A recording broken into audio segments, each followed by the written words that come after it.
let's bring in Eamonn Brennan right now to talk some NCAA basketball. Eamonn, thanks for joining the show.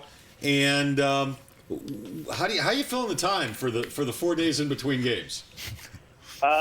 Flying back to my house in D.C., cleaning, spending a half a day with my girlfriend and my dog, and then getting back on the road. That's pretty much it for me right now. Well, I understand that while you were gone, your girlfriend ran off with your dog, and you sure missed the dog.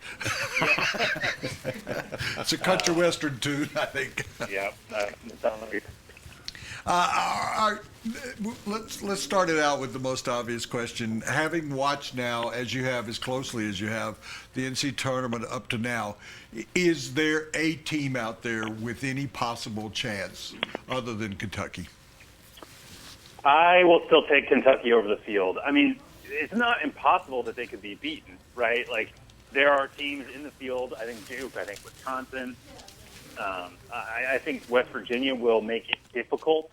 But it's very difficult for me to see, when you're sort of stepping back from everything and looking at it and being like, who am I going to pick to win the Sweet 16 here? Who am I going to pick to win the tournament?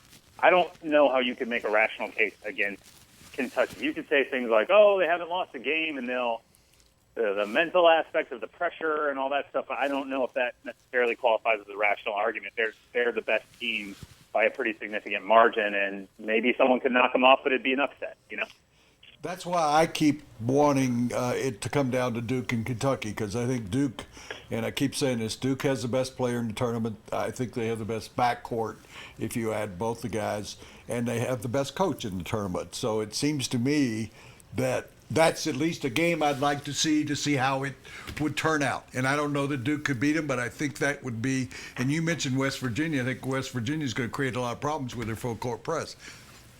Yeah, and Kentucky has mostly been safe with the ball this year. They haven't been a turnover-prone team by any means, and they have a lot of guards, with Tyler Ulis and the Harrisons and Devin Booker. So it's not a team like Maryland, where obviously Kentucky's way better than Maryland in every way, but once Maryland lost Melo Trimble, they had no chance of breaking their press. Like, that's their point guard.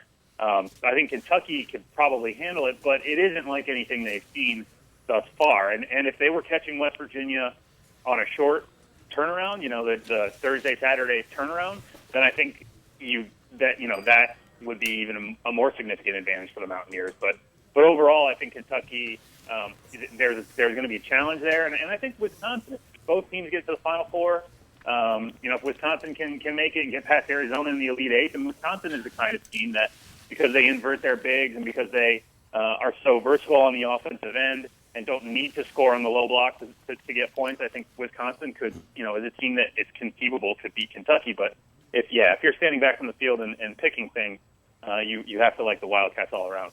Hey, Eamonn, first of all, be honest. How far did you have Iowa State going, and did it break your bracket, bust your bracket? And secondly, you haven't mentioned Michigan State at all. Is there any chance that the Spartans sneak through to the national championship game? Well, first of all, Iowa State, they didn't bust my bracket too badly because I had them losing to Gonzaga. So, not ideal, but I won't say I had UAB. But I didn't, as much as I love Iowa State and as much as I love watching them play, and I love Fred Hoiberg and what they did, in the last 5 games before the tournament, being down by a combined 75 points and going 5-0 in those games.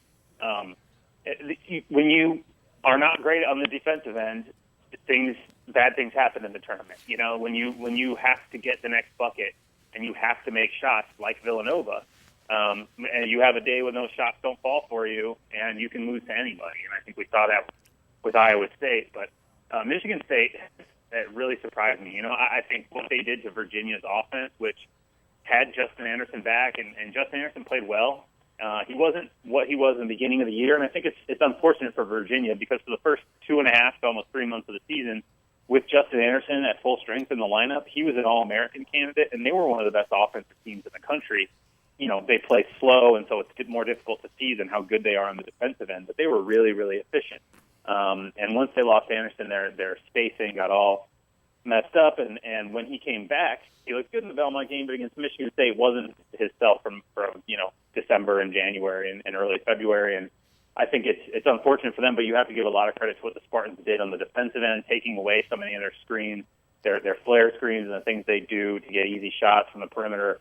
And Travis Trice, putting him on an island against Virginia's defenders, as good as those guys are, Malcolm Brogdon especially, taking away Virginia's ability to guard you as a team and making someone guard him one-on-one was brilliant, because those guys couldn't stay with him one-on-one, and it was a brilliant game plan by Michigan State. And I don't know if this Michigan State team is a Final Four team, but we've said that before about other Michigan State teams. And if you have a good game plan and you've got seniors who execute it in the NCAA tournament, you can go a lot farther than people think you should. Well, let's face it, you guys were talking about Iowa State. The Big 12 just laid a big turd as far as I was concerned. It was horrible. I just thought the Big 12 just didn't show itself well on any point. I mean, there's still one team in the tournament, but every team from Texas and every team from most of the Big 12 just went to hell. But we see that there's still 4 teams from the Atlantic Coast Conference. Does that really tell us anything? I'm kind of anti the drawing conclusions from the postseason. Obviously, I think most of the time the best team wins, but that's not always the case, right? Like every year, good teams go out early, and I think Villanova is a good example. I wrote about it on Saturday night. Like, UCLA is in the Sweet 16 and Villanova isn't. Does that mean UCLA had a better season or is a better team than Villanova? No, of course not. Villanova was 33-2 coming in to the tournament. They spent 3 months brutalizing one of the better conferences in the country. Won their conference regular season title by 4 games. Won the conference tournament title easily. One bad night is all it takes in the NCAA tournament.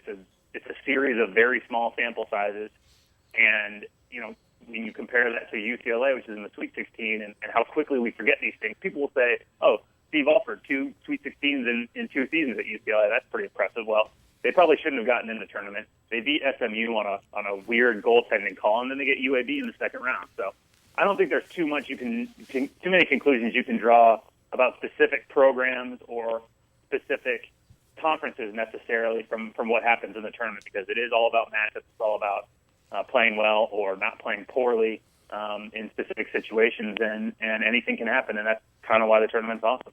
Eamonn, thanks for joining us. How can people read your stuff?